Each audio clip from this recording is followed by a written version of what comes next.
नमस्कार विद्यार्थी मित्रांनो, अमर क्लासेसमध्ये आपले स्वागत आहे. विद्यार्थी मित्रांनो, आज आपण वर्ग 12 वाणिज्य विषय वाणिज्य संघटन व व्यवस्थापन यामधील प्रकरण 5 व्यवसायातील उभरत्या पद्धती या प्रकरण 5 मधील आपण बाह्यसेवेचा भाग सुरू केला होता.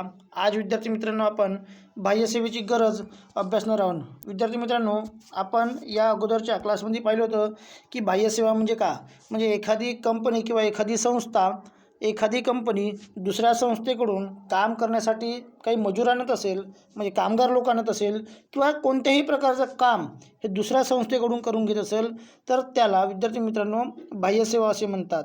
विद्यार्थी मित्रांनो, आपण पाहिले असाल की आजच्या काळामध्ये आजचं जीवन हे अत्यंत धकाधकीचं झालं आहे. लोकांना आता टाईम राहिलेला नाही. व्यक्ती आजच्या घडीला अनेक प्रकारची कामं दुसऱ्याकडून करून घेताना आपल्याला दिसत आहेत. म्हणजे कोणताही व्यक्तीला आता पाहिजे तितका टाईम राहिलेला नाही.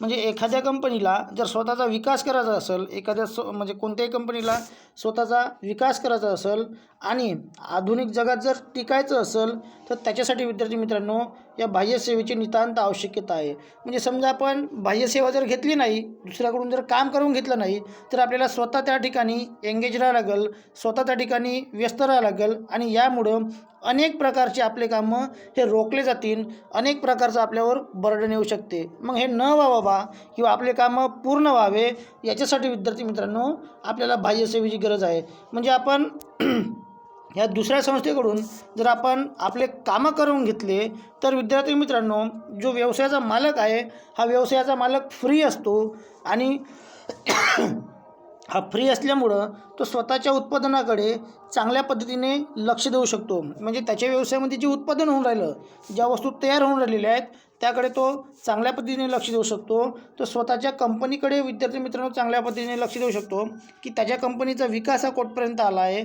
तो मार्केटमध्ये जाऊ शकतो, मार्केटमध्ये फिरू शकतो, मार्केटमधल्या लोकांना भेटू शकतो, मार्केटमधल्या लोकांकडून त्याच्या व्यवसायाबद्दल त्याच्या कंपनीबद्दल माहिती मिळवू शकतो. कधी जर त्यानं बाह्यसेवा घेतली तर. म्हणजे विद्यार्थी मित्रांनो त्यानं बाह्यसेवा घेतली तर अशा वेळी त्याला वेळ मिळेल आणि मिळालेल्या वेळेचा तो विद्यार्थी मित्रांनो स्वतःच्या कंपनीच्या ग्रोथसाठी वाढीसाठी तो विचार करेल. आता आपण पाहणार आहोत की बाह्यसेवेचे फायदे. म्हणजे जर समजा आपण दुसऱ्या कंपनीकडून काम करून घेतलं, दुसऱ्या संस्थेकडून जर विद्यार्थी मित्रांनो आपण काम करून घेतलं तर आपल्याला नेमके कोणते फायदे होणार आहे, तर विद्यार्थी मित्रांनो त्यातला आपण पहिला फायदा पाहणार आहोत की खर्च कमी होते. म्हणजे आपल्याला बाह्यसेवेचा जर फायदा घेतला तर आपला खर्च नेमका कसा कमी होईल. समजा विद्यार्थी मित्रांनो एक कंपनी आहे, ही एक कंपनी आहे आणि या कंपनीमध्ये जो कंपनीचा मालक आहे त्याने काय केलं की स्वतः, म्हणजे या कंपनीच्या मालकाने स्वतः या शेजारपाजारच्या खेड्यावरचे कामगार लोक जर कामासाठी आणले, शेजारपाजारचे कामगार लोक कामासाठी आणले. आता जे लोक आपण या ठिकाणाहून या खेड्यावरून आपल्या व्यवसायामध्ये कामासाठी आणणार आहोत ते अडाणी असतील. त्या लोकांना या व्यवसायातील उपकरणाबद्दल, या व्यवसायामध्ये आपल्याला ज्या वस्तूचं प्रोडक्शन करायचं आहे किंवा जे वस्तू उत्पादित करायची आहे त्याबद्दल पाहिजे त्या प्रमाणामध्ये माहिती नसेल आणि यामुळं जे आपण काम करणारे कर्मचारी आणणार आहोत यांना विद्यार्थी मित्रांनो सर्वात पहिलं प्रशिक्षण द्यावं लागेल. का द्यावं लागेल? प्रशिक्षण. आणि प्रशिक्षण देण्यासाठी विद्यार्थी मित्रांनो याच्यावर आपल्याला खर्च करावा लागेल. याच्यावर काय करावं लागेल विद्यार्थी मित्रांनो? खर्च करावा लागेल. यामुळं आपल्या खर्चामध्ये मोठ्या प्रमाणामध्ये वाढ होईल. पण जर आपण बाह्यसेवेचा फायदा घेतला, बाह्यसेवेचा फायदा म्हणजे का, तर ह्या ज्या संस्था असतात, ज्या कर्मचारी पुरवत असतात, या संस्थेच्या माध्यमातून जर आपण कर्मचारी आपल्या व्यवसायामध्ये बोलवले तर विद्यार्थी मित्रांनो जो प्रशिक्षणाचा खर्च आहे, हा प्रशिक्षणाचा खर्च वाचेल. म्हणजे त्या संस्थेचा जो खर्च आहे विद्यार्थी मित्रांनो तो कमी होणार आहे. बरोबर आहे. नंतर दुसरा आपण पाहणार आहोत तो म्हणजे का, वेळेची बचत होते. आता विद्यार्थी मित्रांनो वेळेची बचत कशी होणार आहे, म्हणजे एखादा व्यक्ती ज्यावेळी स्वतः कर्मचारी शोधत असतो, स्वतः व्यवसायामध्ये कर्मचारी आणत असतो, ते आणलेली कर्मचारी विद्यार्थी मित्रांनो आणलेले कर्मचारी हे कुशल नसतात आणि कुशल नसल्यामुळं त्यांना त्यावेळी प्रशिक्षण द्यावं लागतो. तर प्रशिक्षण देण्यामध्ये फार मोठ्या प्रमाणामध्ये विद्यार्थी मित्रांनो काळ लोटत असतो, म्हणजे वेळ वाया जात असते. तसंच जो व्यावसायिक आहे या व्यावसायिकाला स्वतः त्या व्यवसायामध्ये व्यस्त राहावं लागत असतो आणि त्यामुळं त्याचा वेळ वाया जात असतो. पण जर आपण या बाह्य संस्थेमार्फत जर आपल्या व्यवसायामध्ये जर विद्यार्थी मित्रांनो आपण कामगार आणले तर कर्मचारी हे प्रशिक्षित असतात आणि प्रशिक्षित असणारे कर्मचारी हे झटपट काम करत असतात. यामुळं वेळेची बचत होत असते. या ठिकाणी जो मालक आहे हा मालकसुद्धा मुक्त राहत असतो, याचासुद्धा वेळ वाचत असतो, वेळेची बचत होते. तिसरा विद्यार्थी मित्रांनो फायदा आपण अभ्यासणार आहोत. तिसरा फायदा म्हणजे कोणता, तर तो आहे श्रमाची बचत होते. आता विद्यार्थी मित्रांनो श्रम म्हणजे काय, तर एखाद्या व्यक्तीनं केलेले शारीरिक किंवा मानसिक काम याला का म्हणायचं आपण श्रम म्हणत असतो. अशिक्षित जे लोक असतात किंवा ज्यांना एखादं काम कशा पद्धतीने करायचं याची माहिती नसते, असे कर्मचारी एखादं काम करण्यासाठी अनावश्यक पद्धतीने कामं करत असतात. मग समजा त्यानं अनावश्यक पद्धतीने काम केले तर अशावेळी श्रम हे वाया जात असतात, म्हणजे वेळ वाया जात असतो. विद्यार्थी मित्रांनो पैसासुद्धा मोठ्या प्रमाणामध्ये नाश होत असतो. मग जर आपण या बाह्यसेवेच्या माध्यमातून कर्मचारी आणले तर या कर्मचाऱ्यांना नेमकं माहीत असते की नेमकं काम कशा पद्धतीनं करायचं आहे. मग काम कशा पद्धतीनं करायचं आहे हे त्यांना प्रत्यक्षात माहीत असल्यामुळं विद्यार्थी मित्रांनो त्या ठिकाणी श्रमाची बचत होत असते. म्हणजे आपल्याला अतिरिक्त श्रम घालवण्याची गरज नसते. एखादं काम करण्यासाठी म्हणजे समजा एखादा अडाणी व्यक्ती असेल किंवा एखादी न जाणता व्यक्ती असेल की एखादं काम आहे, समजा हे काम आहे, हे काम किती वेळात करायचं जर त्या व्यक्तीला माहीत नसेल आणि जर आपण त्या अशा व्यक्तीला या ठिकाणी कामासाठी आणलं तर जे काम 2 तासामध्ये व्हायचं ते काम विद्यार्थी मित्रांनो तो 4 तासामध्ये करेल. म्हणजे विनाकारण श्रमाचा नाश होईल, वेळ जास्त जाईल. आणि तोच जर आपण या बाह्यसेवेच्या माध्यमातून एखादा कुशल कर्मचारी आणला तर विद्यार्थी मित्रांनो आपला वेळ वाचेल आणि या ठिकाणी श्रमाची बचत होईल. नंतर चौथा आपण फायदा या ठिकाणी अभ्यासणार आहोत. चौथा फायदा म्हणजे कोणता, तर उद्योजक, रोजगार आणि निर्यातीस उत्तेजन. आता उद्योजक, रोजगार आणि निर्यातीस उत्तेजन म्हणजे काय, विद्यार्थी मित्रांनो आपण आपल्या उद्योगामध्ये एक चांगल्या पद्धतीनं रोजगार निर्माण करू शकतो. एक चांगल्या पद्धतीनं रोजगार निर्माण होईल विद्यार्थी मित्रांनो. म्हणजे आपण जर आपल्या व्यवसायामध्ये आपली व्यवसाय संस्था आहे आणि या ठिकाणी जर चांगले कामगार लोक आणले, आता चांगले कामगार लोक आणल्यामुळं काय होईल की आपल्या व्यवसायामधल्या ज्या वस्तू आहेत या वस्तू चांगल्या पद्धतीच्या तयार होतील आणि चांगल्या पद्धतीच्या वस्तू तयार झाल्यामुळं अनेक बाजारपेठेमध्ये विकल्या जातील आणि या अनेक बाजारपेठेमध्ये वस्तू जर विकल्या तर आपल्या वस्तूला मोठ्या प्रमाणामध्ये मागणी येईल आणि मोठ्या प्रमाणामध्ये जर विद्यार्थी मित्रांनो मागणी आली तर अशावेळी आपल्याला कामगाराची सुद्धा मोठ्या प्रमाणामध्ये गरज भासेल आणि कामगाराची गरज जर आपल्या मोठ्या प्रमाणामध्ये भासली तर आपण काय करू विद्यार्थी मित्रांनो, परत कामगार लोक आपल्या व्यवसायामध्ये बोलवून आणि याच्यामुळं उद्योजकांना रोजगाराची निर्मिती होणार आहे. बरोबर आहे. नंतर आपल्या व्यवसायामध्ये ज्या चांगल्या दर्जाच्या वस्तू तयार होणार आहेत या वस्तू विद्यार्थी मित्रांनो आपण आपल्या व्यवसायामधून निर्यातसुद्धा करू. म्हणजे आपल्या वस्तू आपण दुसरीकडे जेवढी पाठवतो तेवढी त्याला निर्यात असे म्हणतात.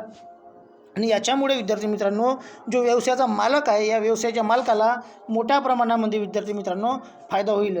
नंतर नंबर 5चा फायदा आहे नंबर 5 तो म्हणजे कमी मनुष्यबळ खर्च. आता कमी मनुष्यबळ खर्च म्हणजे का, जर विद्यार्थी मित्रांनो आपण बाह्यसेवेच्या माध्यमातून आपण कामगार जर बोलवले, बाह्यसेवेच्या माध्यमातून कामगार बोलवले तर ते कामगार कसे असतील, प्रशिक्षित असतील. ते कामगार कसे असतील, प्रशिक्षित असतील आणि हे प्रशिक्षित कामगार असल्यामुळं या कामगारावर मोठ्या प्रमाणामध्ये आपल्याला खर्च करण्याची गरज राहणार नाही. म्हणजे यांना मोठ्या प्रमाणामध्ये प्रशिक्षणाची आवश्यकता राहणार नाही. त्याला सर्व गोष्टी सहजरित्या समजतील. म्हणजे जे संस्था आहे, ज्या संस्थेकडून आपण कामगार आणणार आहोत ती संस्थाच विद्यार्थी मित्रांनो यांना मोठ्या प्रमाणामध्ये चांगल्या दर्जाचं प्रशिक्षण देत असते आणि त्याच्यामुळं जो मनुष्यबळावर होणारा खर्च आहे विद्यार्थी मित्रांनो हा कमी होतो. मनुष्यबळावर होणारा खर्च काय आहे विद्यार्थी मित्रांनो, हा कमी होत असतो. नंतरचा आपण फायदा अभ्यासणार आहोत तो म्हणजे कोणता, तर व्यावसायिक तज्ज्ञ व उच्च गुणवत्तेचा लाभ. व्यावसायिक तज्ज्ञ व उच्च गुणवत्तेचा लाभ. आता व्यावसायिक तज्ज्ञ आणि उच्च गुणवत्तेचा लाभ म्हणजे काय विद्यार्थी मित्रांनो, तर ज्यावेळी आपण एका संस्थेकडून म्हणजे एखाद्या संस्थेकडून जे बाह्यसेवेचा फायदा घेत असतो तर जे आपण कर्मचारी आणत असतो हे कर्मचारी विद्यार्थी मित्रांनो तज्ज्ञ कर्मचारी असतात. हे कसे असतात? तज्ज्ञ असतात. म्हणजे ज्या कामासाठी आणणार आहोत त्या कामामध्ये विद्यार्थी मित्रांनो ते एक्सपर्ट असतात. त्यांना पूर्णपणे त्या कामाची माहिती असते. नंतर त्याच्यामध्ये उच्च गुणवत्ता असते आणि या उच्च गुणवत्तेचा लाभ विद्यार्थी मित्रांनो आपण आपल्या व्यवसायाला करून घेत असतो. म्हणजे व्यावसायिक तज्ज्ञ आणि उच्च गुणवत्तेचा लाभ आपण आपल्या व्यवसायाला करून घेत असतो आणि यामुळे विद्यार्थी मित्रांनो आपल्या व्यवसायाची वाढ हे भरभराटीने होत असते. नंतरचा 7 नंबरचा आपण फायदा पाहणार आहोत. तो म्हणजे कोणता? तर महत्त्वाच्या कामावर लक्ष घालू शकतो. महत्त्वाच्या कामावर लक्ष घालू शकतो. म्हणजे जो व्यवसायाचा मालक आहे विद्यार्थी मित्रांनो, हा व्यवसायाचा मालक जर यांना बाह्यसेवा घेतली, आता याची ही जी कंपनी आहे, ही जी एखादी कंपनी आहे, यानं जर बाह्यसेवा घेतली, बाह्यसेवा घेतल्यामुळं या ठिकाणी सर्व कामावर लक्ष ठेवणं, सर्व वस्तूचं उत्पादन करणं, त्या वस्तू सर्व तयार करणं हे कर्मचाऱ्याच्या माध्यमातून केले जाईल. बरोबर आहे. त्या बाह्य संस्थेचा मालक त्यावर लक्ष ठेवेल. म्हणजे जो व्यवसायाचा जो मालक आहे, हा जो व्यवसायाचा मालक आहे याला त्या ठिकाणी जास्त लक्ष ठेवण्याची म्हणजे गरज राहणार नाही. मग हा व्यवसायाचा मालक जे व्यवसायाचे महत्त्वाचे कामं आहेत, या महत्त्वाच्या कामावर विद्यार्थी मित्रांनो हा लक्ष ठेवू शकतो आणि या महत्त्वाच्या कामावर लक्ष ठेवल्यामुळं त्याचे कामंसुद्धा विद्यार्थी मित्रांनो चांगल्या पद्धतीने होत असतात. नंतर 8वा या ठिकाणी आपण फायदा पाहणार आहोत. 8वा फायदा म्हणजे कोणता? गुंतवणुकीची आवश्यकता कमी. गुंतवणुकीची आवश्यकता कमी. विद्यार्थी मित्रांनो ज्यावेळी एखाद्या व्यवसायामध्ये तज्ज्ञ कामगार असतात, उच्च शिक्षित कामगार असतात, प्रशिक्षित कामगार असतात, अशावेळी आपण कमी भांडवलामध्ये कमी पैशामध्ये सुद्धा विद्यार्थी मित्रांनो मोठ्यात मोठा व्यवसाय करू शकतो. का? कारण या व्यवसायाला या कामगारांना सर्व गोष्टीची माहिती असते की कशा वस्तू तयार करायच्या, कशा पद्धतीनं त्या वस्तू विकायच्या, कशा पद्धतीने त्याची जाहिरात करायची, कशा पद्धतीने त्याची ॲडव्हर्टाइजमेंट करायची आणि यामुळं आपल्याला मोठ्या प्रमाणामध्ये गुंतवणूक करण्याची आवश्यकता नसते. 9वा फायदा पाहणार आहोत आपण की काम करण्याच्या क्षमतेत आणि उत्पादन क्षमतेत वाढ होत असतो. म्हणजे विद्यार्थी मित्रांनो जे काम करणारे काम करणारे कर्मचारी असतात हे प्रशिक्षित असतात आणि हे प्रशिक्षित कर्मचारी असल्यामुळं यांच्या काम करण्याच्या क्षमतेमध्ये वाढ होत असतो. त्याच्या काम करण्याच्या क्षमतेमध्ये काय होत असतो? वाढत असतो.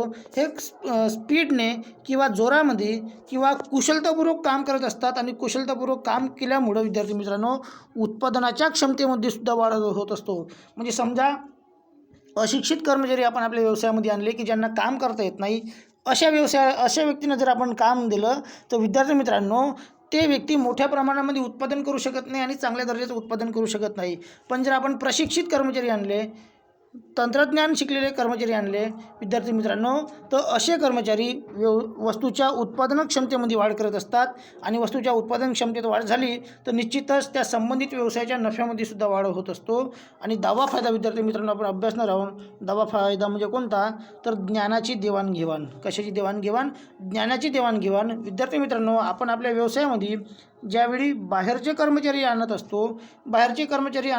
आणल्यानंतर ते कर्मचारी कशा पद्धतीने काम करत असतात, हे कर्मचारी कशा पद्धतीने या ठिकाणी काम करत असतात, कशा पद्धतीने वस्तूचं उत्पादन करतात, कशा पद्धतीने वस्तूला लेबलिंग करतात, कशा पद्धतीने वस्तू तयार करत असतात, त्यांचं नवनवीन ज्ञान आपल्याला माहीत होत असते आणि आपल्या ज्ञानामध्ये सुद्धा मित्रांनो एकंदरीत वाढ होत असते. म्हणजे कधी काळी ते कर्मचारी जर कामावर नाही आले तरी त्यांच्या ज्ञानाचा उपयोग करून विद्यार्थी मित्रांनो आपण आपला व्यवसाय हा वाढीसाठी प्रयत्न करू शकतो. हे झाले बाह्यसेवेचे फायदे.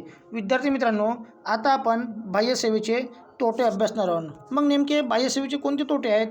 तर विद्यार्थी मित्रांनो त्यातला पहिला तोटा आपण अभ्यासणार आहोत की तो म्हणजे ग्राहकांकडे लक्ष नाही.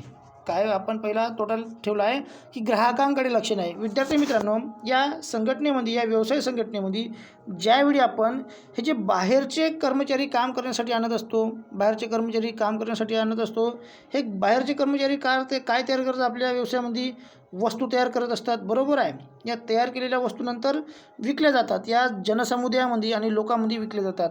या ठिकाणचा एखादी ग्राहक जर या व्यवसायामध्ये आला आणि त्याने वस्तूबाबत जर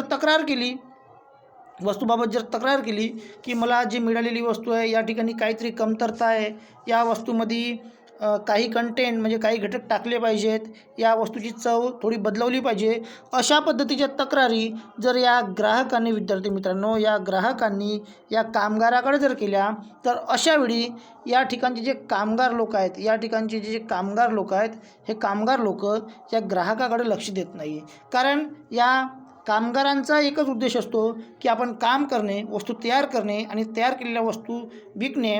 त्या वस्तू कशा असोत, म्हणजे या ठिकाणी बाहेरचे लोक आपण या ठिकाणी कामासाठी ठेवतो, या ठिकाणी वस्तुतः मालक कामासाठी नसतो. आणि त्यामुळं ग्राहकाच्या ज्या समस्या आहेत, या ग्राहकाच्या समस्येकडं दुर्लक्ष केले जात असते. विद्यार्थी मित्रांनो, हा एक महत्त्वाचा तोटा आहे. नंतर आपण दुसरा, विद्यार्थी मित्रांनो, या ठिकाणी तोटा पाहणार आहोत, तो म्हणजे कोणता, तर या ज्या बाह्यसेवा देणाऱ्या ज्या कंपन्या असतात, म्हणजे ज्या बाह्यसेवा देणाऱ्या कंपन्या असतात, या एकापेक्षा जास्त संस्थांच्या गरज भागवत असतात.